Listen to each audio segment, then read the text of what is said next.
င်္ဂလာပါဒီဗီဒီယိုထဲမှာမိတ်ဆွေတို့ကိုပြောပြပေးရမယ့်နေလာနေကတော့ကျွန်တော်တို့ရဲ့ Telegram ထဲမှာစကားဝင်ကြည့်တာပဲဖြစ်ဖြစ်ဒါမှမဟုတ်တယောက်ယောက်နဲ့စကားဝင်ပြောတာပဲဖြစ်ဖြစ်တခြားတော့တငယ်ချင်းတွေကျွန်တော်တို့ line ပေါ်တက်နေတာကိုမတိအောင် Telegram မီးစိမ်းပိတ်တဲ့နည်းကိုပြောပြပေးရမှာပဲဖြစ်ပါတယ်။ဒါဆိုရင်ဗီဒီယိုကိုစကြည့်လိုက်ရအောင်ပထမဆုံးအနေနဲ့ကျွန်တော်တို့ Telegram ထဲကိုတွားလိုက်ပါမယ်။ menu ကိုတွားလိုက်ပါ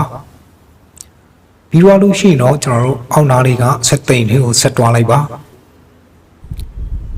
privacy and security တွေကိုနှိပ်ပြီးတော့ဆက်တွားလိုက်ပါ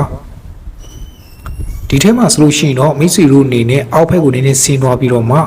last seen and online ဆိုတဲ့နေရာကိုတွေ့အောင်ရှာပြီးတော့ဒီနေရာထဲကိုဝင်သွားလိုက်ပါဒီထဲမှာဆိုလို့ရှိရင်တော့မိတ်ဆွေအနေနဲ့အပေါ်ဆုံးသားတွေက everybody နေရာမှာထားမယ်ဆိုလို့ရှိရင်မိတ်ဆွေက Telegram ထဲမှာဝင်ပြီးတော့စကားဝင်ကြည့်တာပဲဖြစ်ဖြစ်တယောက်ယောက်နဲ့စကားဝင်ပြောတာပဲဖြစ်ဖြစ်မိတ်ဆွေရဲ့ Telegram account တွေကတကယ်ချင်းတွေကမိတ်ဆွေ line ပေါ်တက်နေတဲ့မီးစိမ်းပြတာကိုသူတို့မြင်ရမှာဖြစ်ပါတယ်ဒါဆိုလို့ရှိရင်တော့ကို line ပေါ်တက်နေတာကိုတခြားတော့သူတွေမသိအောင်မီးစိမ်းပိတ်မယ်ဆိုလို့ရှိရင်တော့အောက်နားလေးက nobody ဆိုတဲ့နေရာမှာပြောင်းပြီးတော့ထားပေးလိုက်ပါပြီးတော့တော့ဒီနားလေးမှာ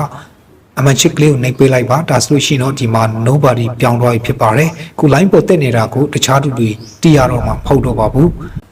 ပြန်ဖွင့်ချင်နေဆိုလို့ရှိရင်တော့ဒီထဲကိုပဲပြန်နှိပ်လိုက်ပါပြီးတော့အပေါ်ဆုံးသားလေးက everybody နေရာမှာပြန်ပြီးတော့ထားပေးလိုက်ပါ